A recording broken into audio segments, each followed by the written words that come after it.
Hello everyone. बच्चों आज हम देखेंगे एक्सरसाइज का क्वेश्चन नंबर 5 चैप्टर नंबर 9। बहुत ही अच्छा क्वेश्चन है, चलो देखते हैं। ए स्मॉल बल्ब, एक बल्ब दिया हुआ है जो एक टैंक के बॉटम पर रखा हुआ है।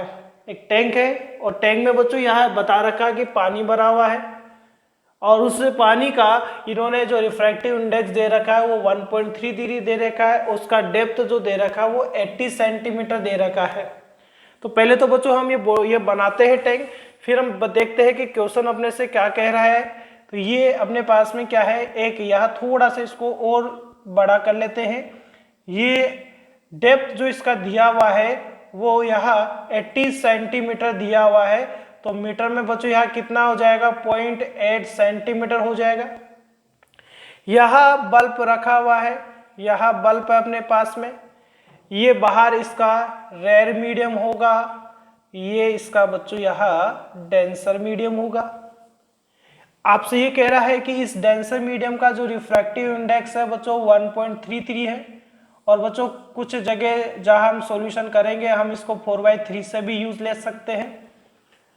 अब आपसे ये कह रहा है कि बच्चों यहाँ से, क्योंकि बल्ब से जो होगा बच्चों वो लाइट क्या होगा, बाहर जा रहा है, अपने पास में रेयर मीडियम में जा रहा है।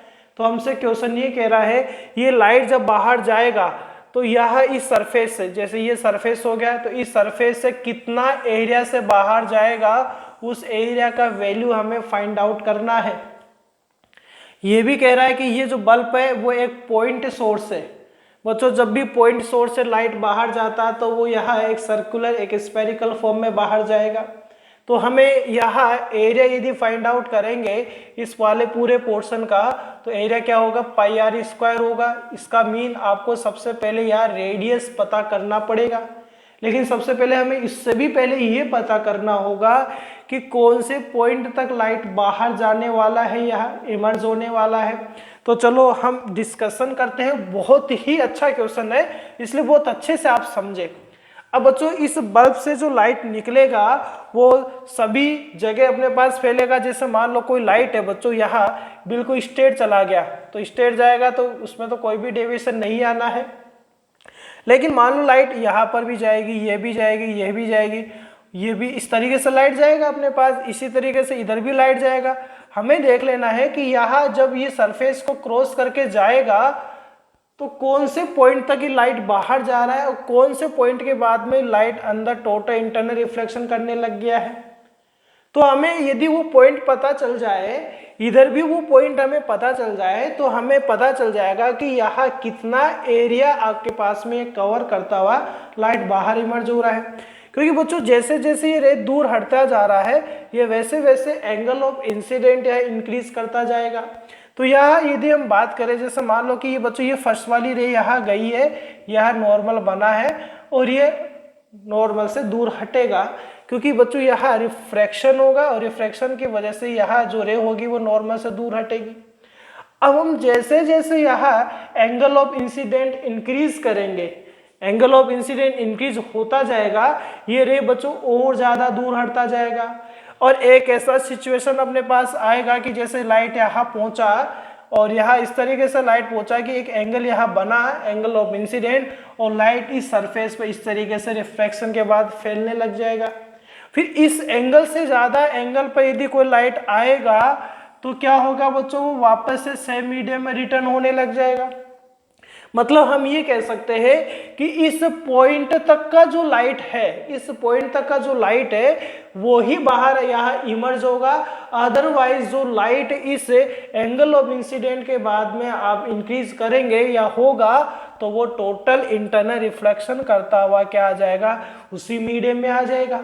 यानी हम यदि उस लास्ट पॉइंट का डिस्कशन करें जो लाइट को बाहर इमर्ज करवा रहा है, तो ये वाली सिचुएशन है जिसमें आर कितना डिग्री रहता है, 90 डिग्री रहता है। और बच्चों आर जहां 90 डिग्री रहता है उस एंगल को, मतलब उस कंडीशन में एंगल ऑफ इंसिडेंट जो होता है हम उसको यहाँ क्रिटिकल एंगल बोलेंगे। यानी हम यह कह सकते हैं कि जब क्रिटिकल एंगल पर लाइट या इंसिडेंट होगा वो बाहर निकलेगा, उससे ज्यादा एंगल वाला लाइट वापस से टोटल इंटरनल रिफ्लेक्शन करता हुआ अंदर अपने पास आ जाएगा। तो देखो हमें वो दो पॉइंट यहाँ, जो पॉइंट यहाँ प्राप्त होगा वही पॉइंट यहाँ प्राप्त होगा। बस उसी वाले पूरे पोर्शन का हमें यहाँ एरिया देख लेना है। यानी हमने यहाँ क्या सीखा बच्चों, वो लाइट का लास्ट कंडीशन हमने ले लिया जो बाहर इमर्ज हो रहा है। तो यहाँ वो जो लास्ट कंडीशन मेरे पास आया है तो मैं मान लेता हूँ कि बच्चों ये वाला कंडीशन है। इसी तरीके से इसमें ये वाला कंडीशन है और इन वाले कंडीशन में हम देख रहे हैं कि यहाँ ये नॉर्मल बना दिया। यहाँ जो एंगल बनेगा बच्चों वो थीटा सी बनेगा। यहाँ आर कितना रहेगा, 90 डिग्री रहेगा। इसी तरीके से ये थीटा सी बनेगा, लाइट बाहर जाएगा तो, और यहाँ आर कितना डिग्री रहेगा, 90 डिग्री रहेगा। तो हमें बच्चों क्या कर लेना है, ओनली ये वाला जो एरिया है, इसी एरिया से लाइट बाहर निकल रहा है, वो एरिया फाइंड आउट कर लेना है। तो ये इसका क्या हो जाएगा, रेडियस हो जाएगा। मैं मान लेता हूं कि बच्चों ये जो पॉइंट है वो ए है, ये पॉइंट बल्ब वाला ओ है, ये पॉइंट एन है अपने पास में। तो यदि बच्चों मैंने यहाँ क्या फाइंड आउट कर लिया, रेडियस फाइंड आउट कर लिया, तो एरिया अपने पास निकाल सकते हैं हम। तो ये डेंसर मीडियम है, तो अब आप इसको डेंसर बना दीजिए भाई, ये डेंसर है अपने पास में, ये डेंसर आप बना दीजिए इसको, ठीक है, ये डेंसर आपने बना दिया। तो ये बच्चों थीटा सी एंगल है, ये थीटा सी है, तो ये वाला एंगल भी क्या रहेगा, थीटा सी रहेगा अपने पास में। क्योंकि हम देखेंगे जेड का शेप तैयार हो रहा है, ये वाला शेप अपने पास जेड यानी ऑल्टरनेट एंगल है, ये और ये वाला ऑल्टरनेट, क्योंकि इस तरीके से आपको शेप दिख रहा है, ये थीटा सी है, तो ये एंगल भी थीटा सी रहेगा। तो रेडियस निकालने से पहले बच्चों देखो यह एंगल क्रिटिकल एंगल आ चुका है, रिफ्रैक्टिव इंडेक्स अपने को दिया हुआ है। तो टोटल इंटरनल रिफ्लेक्शन वाला जो वीडियो था, क्लास था, उसमें मैंने दोनों में रिलेशन बताया था। किस किस में रिलेशन बच्चों, एक रिलेशन में यहाँ अप्लाई कर रहा हूँ, relation in theta C and refractive index, इन दोनों में रिलेशन यहाँ देख रहे हैं बच्चों। और यहाँ जो रिलेशन था वो क्या था, म्यू इक्वल 1/sin थीटा सी था। तो वो जो यहाँ साइन थीटा सी क्या होगा, यह साइन थीटा सी होगा 1/म्यू हो जाएगा। सो यहाँ साइन थीटा सी की यदि हम बात कर ही रहे हैं तो 1/म्यू यानी रिफ्रैक्टिव इंडेक्स कितना हो गया, 1.33 हो गया। तो इसके बेसिस पर यदि बात करें, क्योंकि बच्चों साइन थीटा क्या होता है, परपेंडिकुलर अपॉन हाइपोटेनस होता है, तो इसके बेसिस पर यदि हम बात करें तो परपेंडिकुलर 1 हुआ और हाइपोटेनस कितना हुआ, 1.33 अपने पास हुआ। अब हम यहाँ टेन थीटा फाइंड करते हैं। कैलकुलेशन क्यों किया जा रहा है अभी अपने पास समझ में आ जाएगा। हम टेन थीटा सी फाइंड आउट करते हैं। अब टेन क्या होता है बच्चों, तो टेन होता है परपेंडिकुलर अपॉन बेस होता है। अब इसके बेस पर तो परपेंडिकुलर तो बच्चों यहाँ 1 हो गया, लेकिन बेस अपने को नहीं पता है, तो हम यहाँ पाइथागोरस थ्योरम अप्लाई करेंगे। पाइथागोरस थ्योरम के बेसिस पर यदि हम बात करें, बताता हूँ बच्चों पाइथागोरस थ्योरम यहाँ बता रहा हूँ।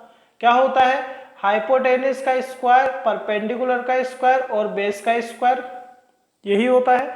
हमें तो यहाँ बेस चाहिए, तो बेस का स्क्वायर क्या आएगा बच्चों, हाइपोटेनस का स्क्वायर माइनस परपेंडिकुलर का स्क्वायर। तो बेस यहाँ क्या आ जाएगा, hypotenuse square minus perpendicular square आ सकता है। तो यहाँ टेन थीटा सी यानी परपेंडिकुलर, तो हमारे लिए क्या है बच्चों, यहाँ 1 है। देखें हाइपोटेनस के लिए, सॉरी बेस के लिए हमने क्या कर दिया है, हाइपोटेनस का स्क्वायर कर दिया है, और हाइपोटेनस यहाँ कितना है बच्चों, 1.33 है, तो 1.33 का स्क्वायर आ सकता है, माइनस बी का स्क्वायर तो 1 का स्क्वायर आ जाएगा। मैं इसको एक तो देखिए बच्चों आप पॉइंट में सोल्व करें तो थोड़ा कैलकुलेशन बड़ा हो सकता है, मैं इसको ऐसे लिख कर सोल्व करूँ तो शायद थोड़ा कैलकुलेशन छोटा हो जाएगा। 1.3 को मैं यहाँ 4/3 का स्क्वायर भी लिख सकता हूँ और ये -1 आ गया, ठीक है।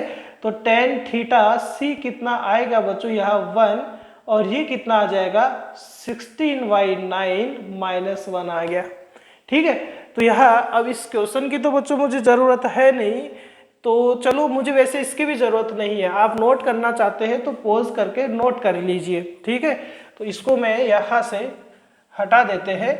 अब टेन थीटा सी यहाँ निकाल रहे हैं, तो टेन थीटा सी क्या आएगा बच्चों, यहाँ रूट में जो एलसीएम आने वाला है वो 9 आएगा, और ये 16 - 9 आ गया। 9 का रूट 3 होगा, 3 को ऊपर पहुंचा दीजिए आप, तो ये 3 आ गया, और ये रूट 7 आ चुका है। हम इसको इक्वेशन फर्स्ट दे देते हैं, क्लियर है। अब यहाँ एक ट्राइंगल देखे बच्चों आप, in triangle O A P, क्योंकि मेन जो गेम था वो तो रेडियस फाइंड आउट करने का था, तो यहाँ रेडियस के लिए एक ट्राइंगल का यूज ले रहा हो। इन ट्राइंगल, ट्राइंगल कौन सा है बच्चों अपने पास में, ये है ए ओ एन, देखिए आप ए ओ एन। अब टेन थीटा ही आप फाइंड कर लीजिए, एंगल इसमें टेन थीटा सी है, तो आप टेन थीटा सी ही फाइंड कर लेते हैं, टेन थीटा सी। और टेन क्या होता है बच्चों, वही परपेंडिकुलर अपॉन हाइपोटेनियस होता है। यहाँ परपेंडिकुलर क्या हुआ बच्चों, यहाँ रेडियस हुआ, और यहाँ जो बेस हो, सॉरी यहाँ बेस है ना, तो यहाँ इसका जो बेस होगा वो यही तो होगा, डेप्थ इसका, यानी इसका डी होगा। बात समझ में आया। तो यहाँ हमें तो बच्चों देखो टेन थीटा सी तो पता है हमें, हम इक्वेशन फर्स्ट से नोट कर सकते हैं।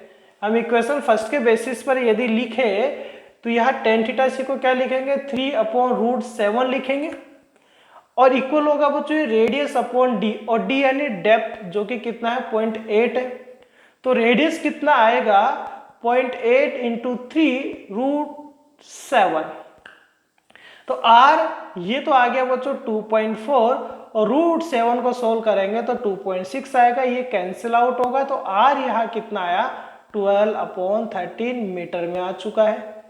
तो ये बच्चों अपने पास देखो इजीली में बिना हमने कैलकुलेशन को सोल्व करे हमने यहाँ आर निकाल दिया है। अब हमें एरिया चाहिए, तो एरिया के लिए तो बच्चों फॉर्मूला पता ही है, क्या है बताओ, एरिया है पाई यानी 3.14, आर क्या है बच्चों 12/13, और ये 12/13। अब आप इसको सोल्व कर लेना, बुक में मैं बता देता हूँ आंसर जो अपने पास आ रखा है वो 2.6 मीटर स्क्वायर इसका आंसर आ जाएगा, यानी ये 2.6 मीटर स्क्वायर एरिया से बल्ब का जो लाइट होगा बच्चों यहाँ से बाहर निकलेगा, इमर्ज होगा। ठीक है बच्चों, थैंक यू।